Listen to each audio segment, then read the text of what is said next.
Hi, this is Reverend Sharon Ketchum from Unity Spiritual Center of Lansing, here to share an inspirational message with you.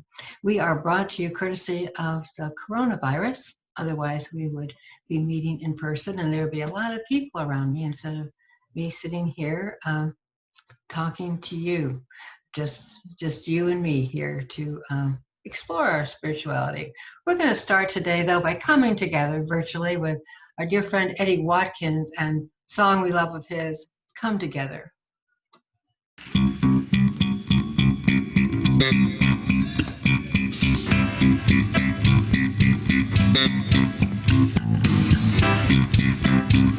morning, Mile High. Okay, now this song is interactive, and I'm going to ask you to do a few things, but it's going to make you feel real good. And the person next to you is going to make them feel even better. All right? Here we go. Take a look at the person next to you. Say, I recognize the God in you.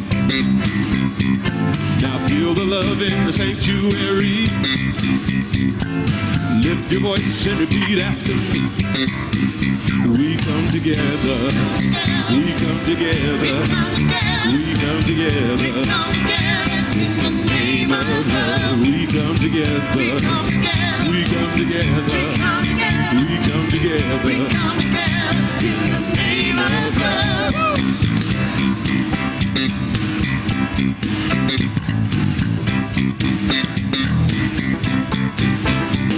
Take a look at the person next to you. Say, God loves you and I love you too. Now feel the love in the sanctuary. Lift your voice and repeat after me. We come together. We come together. We come together. In the name of love. We come together. We come together. We come together. In the name of love. From every walk of life. Every creed and color.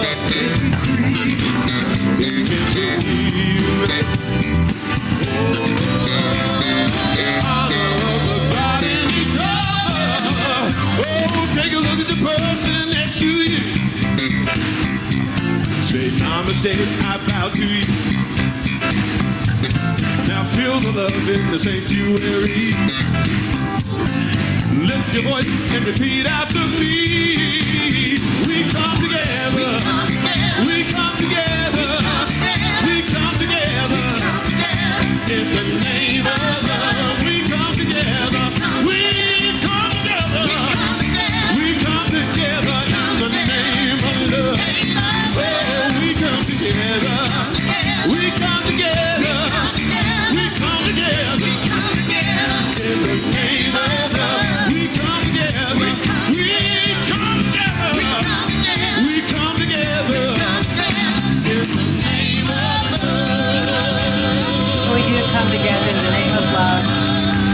Even though we're virtual, we are together in heart and in mind. Well, this is the final week of our series about embracing uncertainty. These certainly have been uncertain times. And over the course of this time, we have really talked about we're not alone in this.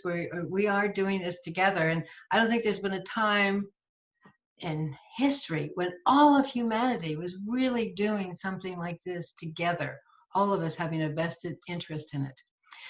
We are clear that we don't know the answers. In fact, probably our favorite answer is, I don't know. I just don't know. And that we certainly have no control over the things that are happening in the world around us. We talked about unsetting our heart. Sometimes we get our heart set on something, a particular outcome or how things are going to go, and to allow our hearts to be unset so that we can learn to dance on essentially a shifting carpet, that the ground level is always moving, it's changing. You know, weekly it's changing, daily it's changing. Sometimes it seems like it changes by the hour, and we need to really just stay in the flow to handle the uncertainty of things, not get too attached to anything specific, except in being in this present moment and being conscious of it. Do this during this whole time of crisis. Excuse me. We really are our own worst enemy and our own greatest hero. We are our own worst enemy because sometimes we can sort out to see if we can blame ourselves for something that's not gone according to our script, or seeing our shortcomings, or feeling impatient. But we also are the hero because we are the ones that make the change, that make the choices in this, that can always, in spite of what's happening, bring ourselves back to center, back to a sense of peace and a sense of harmony with the world around us. And then finally, this is a time when we can really focus on finding that right and perfect path for us, a path that has purpose, and most of all, that it has heart. And the key thing about this path that we are claiming as our own is it's not a path to the destination. It's a path that is about the journey, not where we're going to end up. Oh, and having said all that, this past week, I have found very disturbing. I mean, we have dealt with a pandemic. And then, we heard the last words of George Floyd. He said, "I can't breathe." And we hear reports of rising unemployment, and then the peaceful protests breaking out into riots. And then beyond that, I think that bothered me the most was seeing our capital of the country that I love with my heart, seeing military forces there stopping peaceful protesters. Because for me, this is a land of freedom. It just really caused me to shift, to hurt. I mean, my heart is grieving, and this is not about politics. This is about what is happening, regardless of any political parties. This is about how I view my country and what I want for my country. I want peace and I want equality. And I really don't know how to get there, and I find it very discouraging. I don't know how you're feeling during this.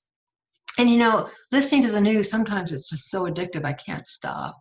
Because news has a little guidelines. They go, if it bleeds, it leads, which means that the worst stories, the most awful stories are the ones that get the headlines because they know about our addiction. They know about our propensity to go toward the really awful stuff because of some biological wiring that we have.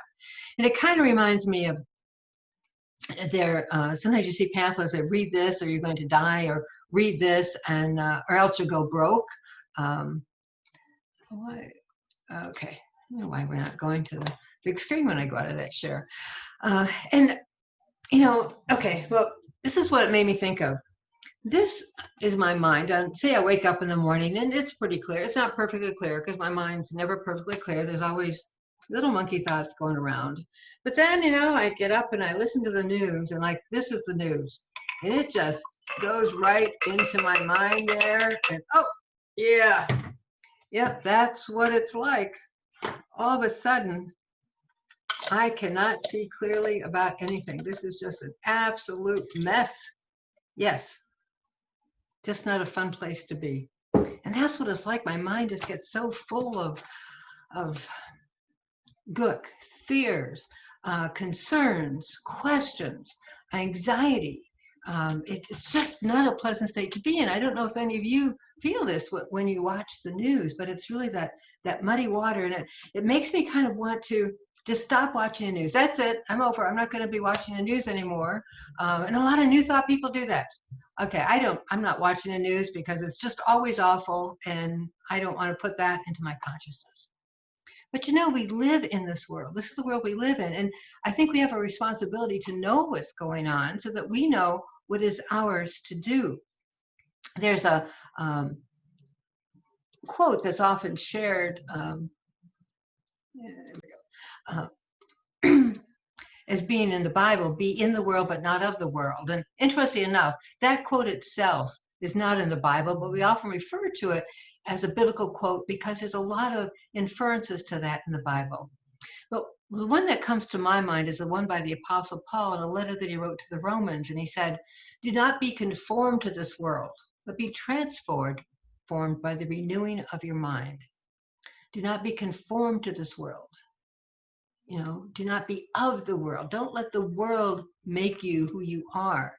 You make the world. You transform the world by the renewing of our mind, the way we think about it, the way we respond, the words that we choose, the actions that we choose. And Paul continues saying, so that you may prove what the will of God is, which is that which is good and acceptable and perfect. And perfect, I always think of as that verb, as that perfecting, as evolution. So it's not that the pandemic is the will of God, but within the pandemic, which within this condition, there is that which is good and acceptable and evolutionary. Within the protest and even the riots, there is that which is good and acceptable and perfecting, evolutionary in that which is going on. So it's about not only to see the good, to find the good in all the stuff that's happening, to find the good in those muddy waters, but also to really say, what is ours to do? What can we do, if you will, to clear the waters, in this whole situation? Sometimes I wonder where the good news went. It seems like it's been a long time since there's been, I don't know, Olympic news or just great things happening. Headline news today. Guess what wonderful thing happened in the world?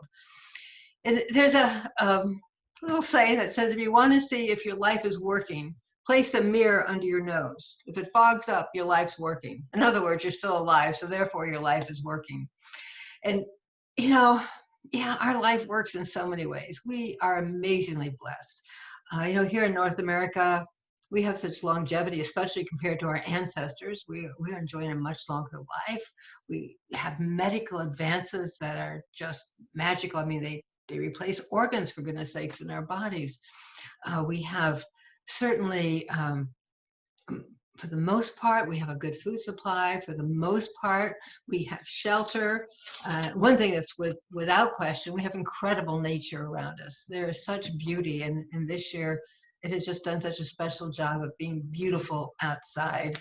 It's greener, there's more blossoms and flowers, there's more birds. It's just like life itself is saying, yeah, we're still here in spite of everything that you hear on the news. But there's this addictive quality to the bad news that we just get. There's something within us, something very primitive within us that really wants to know all the bad stuff that's happening. And what happens to us when we succumb to that addiction is, when we fall, if you've ever had a fall, you get this surge of adrenaline through your body. It helps you cope with what's happening. It puts everything on alert. And then you get up from the fall and it's over and the adrenaline calms down, your system calms down. But when we sit in that addictiveness, that adrenaline surge of the anxieties of bad news, our body stays on high alert. There is no coming down. And so what that does, it creates headaches, it creates stomach aches, it creates stiff joints, it creates this stress through all of our organ systems. It's just really a really tough way to wear our body. And trust me, we wear it as in wear it out during that. And so there is a great medicine for this adrenaline wearing thing of bad news. And that's the thing called happiness. Most of us have experienced that, I would say, at some time or another. It's really kind of the best revenge, if you will, for bad news, finding a way to really lift up our spirits and to find a genuine way of being happy within our world. Now, I have found a great antidote, and I really challenge you to try this when you get a chance next week. Look at the news. Just get this up here for a second. The next slide. And there's a show on YouTube called SGN, Some Good News, with John Krasinski. Now, you may recognize that face. He was on a comedy show called The Office. But he just has simply wonderful little tidbits of good news. And so try watching 5 minutes of the news and then watch 5 minutes of SGN. And you can feel the difference in your body. It is just absolutely amazing. You can feel every organ of your body become happy. Every cell of your body become happy, like that little song we sang, I think when this whole thing first started, however many weeks ago. Every little cell in my body is happy. You can feel it. Just getting that good news into your mind, allowing yourself to become addicted to the good news on that. So we each have the ability, not just to watch good news on YouTube, but we have the ability to make it a good news world. Because though we have no control over what's happening, though we have no answers, we always have a choice to our response. Hopefully that path that we have found, that path to the purpose, will lead us, guide us to do those things that will lift other people up, that will just help other people find their happiness instead of the addiction of adrenaline. So one way to do that, and one way to put up with all the news so that you do stay informed, but you're in the world, but not, you're of the world, but not in the world, is this little thing called a window. Now, in our houses, we have these great things called windows, right? And the great thing about windows is this is made of sand, which I actually find amazing. And but we can see through it, but it stops all the bad elements from coming in. Like say it's raining. You see that? It's raining, but it doesn't affect me. I don't get wet. I'm gonna turn that rain around. Now, while it stops the bad elements, it lets in the good elements. I get to see the sunshine. I get to see the flowers. I get to see the birds. I get to see the wind that's blowing the trees, even though I don't have to have it blow on me, especially in the middle of winter. Well, just as this window is kind of miraculous, we have a miraculous window too, and it's called our imagination. So we can imagine a similar filter so that we watch the news, we can see the factual stuff that's happening, we can see those uncomfortable elements, if you will, out there. But we allow it to be information, not infiltration. We allow our imagination to be a filter, just like a window.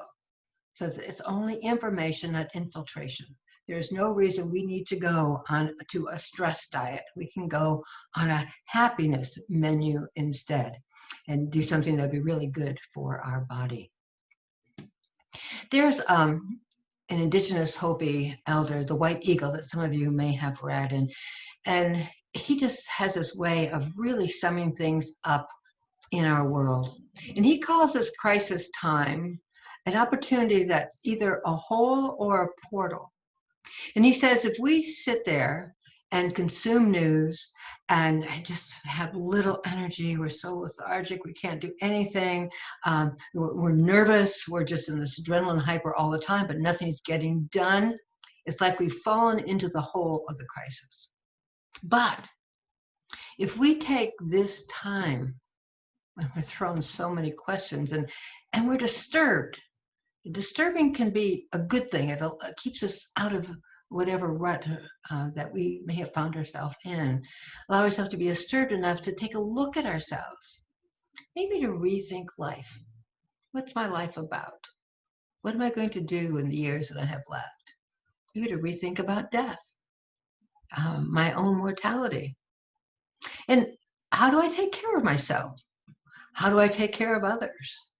When we start having those kind of thoughts in a crisis, it helps us to cross the portal instead of falling into that hole. It's really being like the eagle, taking that higher viewpoint, seeing the great big picture of all things, because this crisis has demands. It has a social demand on us, certainly a social justice demand of things that are ours to do.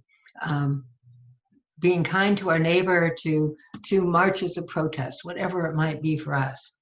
But it also has a spiritual demand on us that we need to be spiritually prepared, spiritually deepened, spiritually responsible in all that's going on. That I know each of us have the spiritual tools we need to go through this crisis time, this portal. And I think one of the key things at this time is to set aside any guilt for happiness that we might feel. Yeah, any guilt for any of you feel that? I mean, you might have a day you go out and you take a deep breath and there's just something so wonderful in this world and you go, oh my God, how can I feel happy? There are people that are being beat up, or there are people that are on death's door with the virus, and here I am smiling.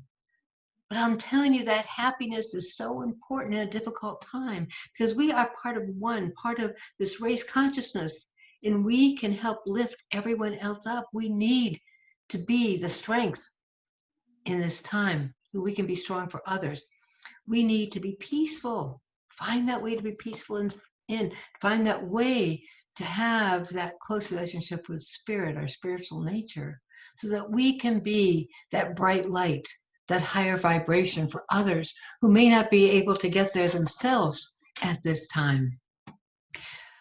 So White Eagle shared some really great ideas on how to make this a good news world by some choices that we make at this time.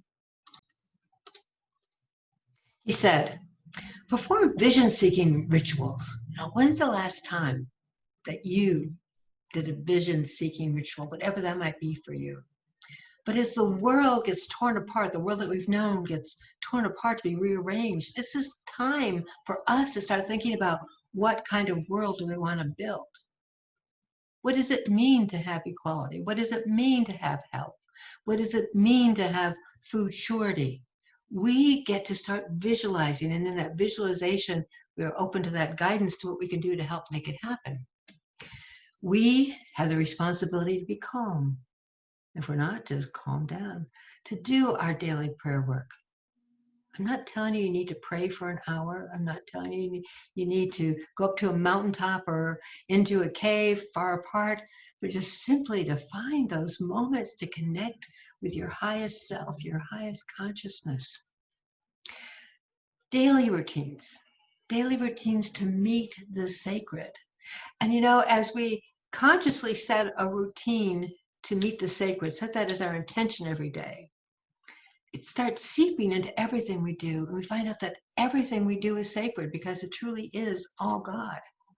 And then in this reconstructing phase, knowing that what we emanate, what we think, how we act, the words we speak is really the most important thing that's happening. It's not about the news out there. It's about what is coming from internalized within us. This is a time to sing. It is a time to dance. It is a time to resist, but resisting through art, through faith, and through love. To take those, and the reason I say sing and dance and art, because those are creative forces that can bring things into form, allowing ourselves to express in a positive way that new world that we are creating within our hearts, a world blessed in love, blessed with possibility, blessed with oneness. So a spiritual practice for this week, find a way to make it a good news world. Find a way to make it a good news world. And if you are finding that on your path, you're being called to do something about social justice of the racism that has become so evident. On Facebook this week, I started posting, I'll post again, a question for you if you're white. I recognize my unearned white privilege when, but not so for my Black friends. For example, and most of us may not even realize that we have this unearned white privilege. I recognize my unearned white privilege when I can put on a mask and go out in public and not worry that somebody is going to be suspicious of me because I have a mask on. That's not so for my Black friends. I recognize my unearned white privilege when I go to the doctors and expect first-rate care as opposed to not being heard like my Black friends. There are all kinds of ways that we need to start recognizing this unearned white privilege that us white people do enjoy. So if you'd share that on our Facebook page, Unity Spiritual Center of Lansing, I think that's really a great point for a discussion for those of us that are called to work on the social justice. And for all of us to make this a great news world, to simply maybe a thing of simply being kind. So I'd like to close this talk with Nima Patel's song, Being Kind.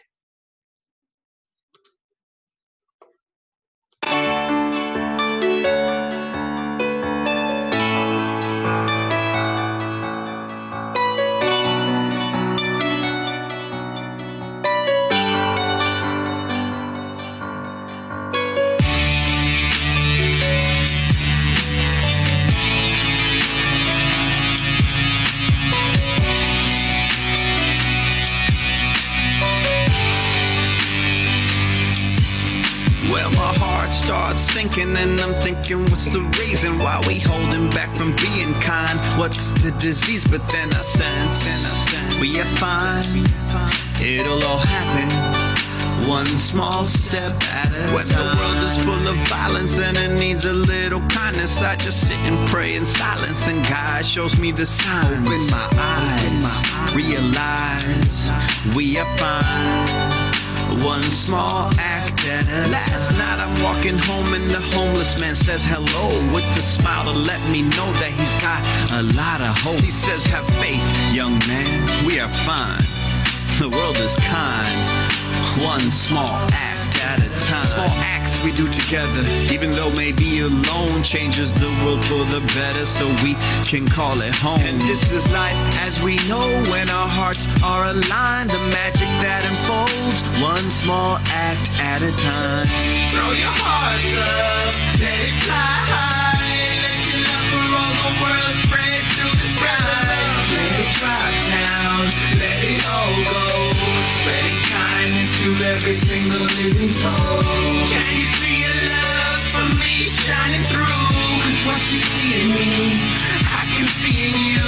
And soon enough, you and me will be out of time, and kindness will be all we can leave behind. Yeah, feeling grateful today. Never thought this day would come where I would feel it and say that each and every one of us has paved the way doing good, and now we're all just moving up. When I'm kinda you pay it forward. This is how we build trust. Never had faith, but now I'm seeing you.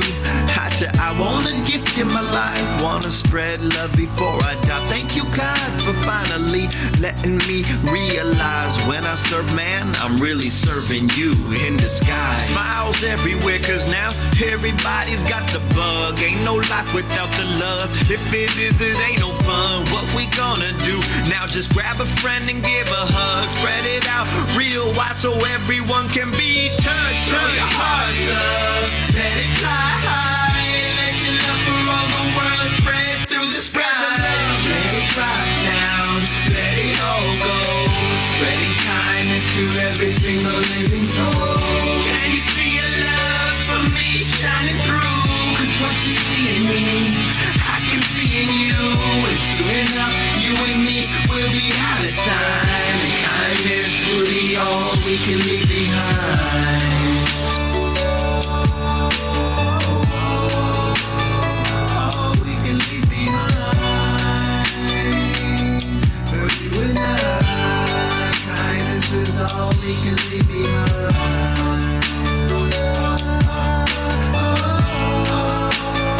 All we can leave behind. For you and I, kindness is all we can leave behind. Behind.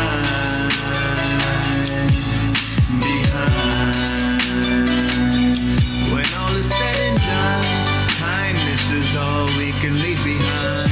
Throw your hearts up, let it fly high, let your love for all the world spread through the skies. Let it drop down, let it all go, spreading kindness to every single living soul. Can you see your love for me shining through? Cause what you see in me, I can see in you. And soon enough, you and me will be out of time, and kindness will be all we can leave behind.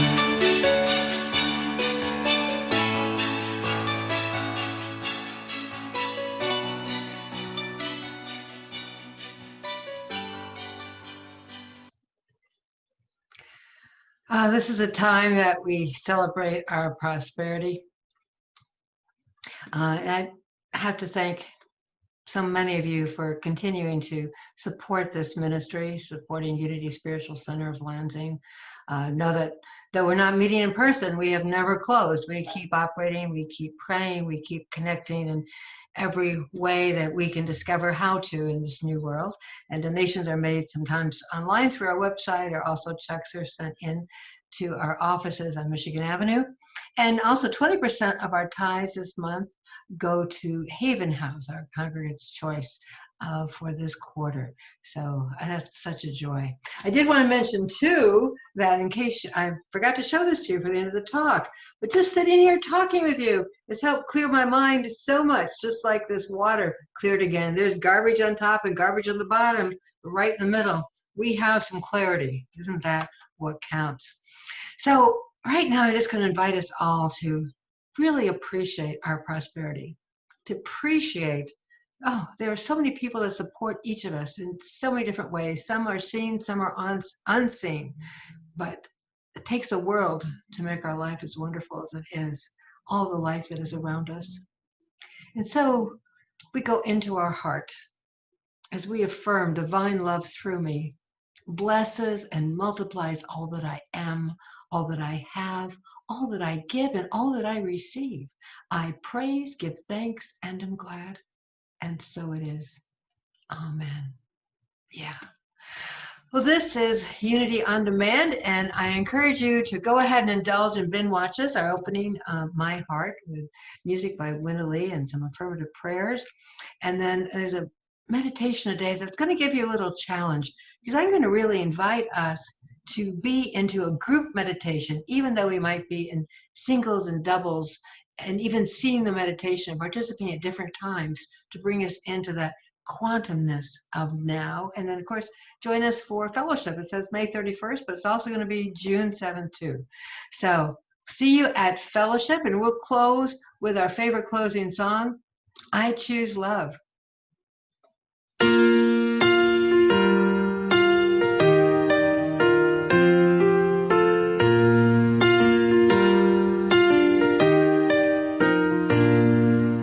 Peace in my life is growing because I choose love. Love's always present, it's what I'm made of. I choose love. We are a part of each other.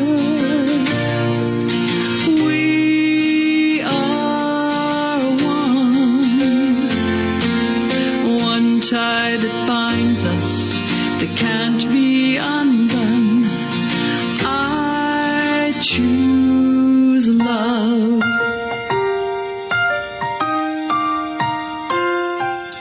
I choose love. Peace in my family is growing because I choose.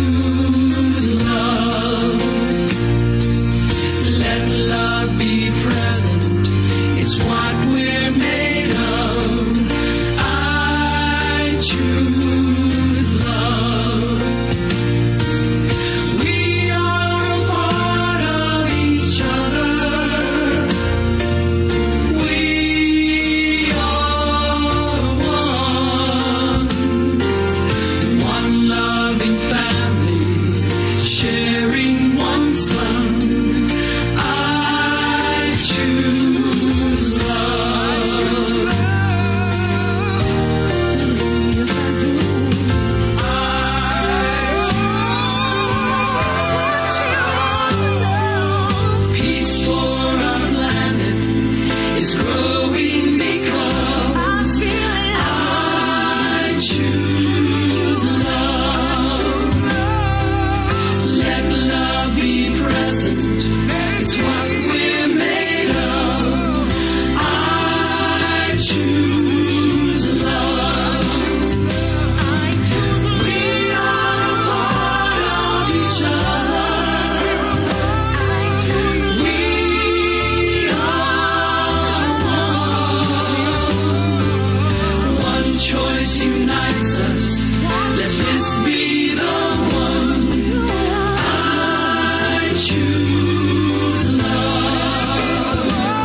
Choose love.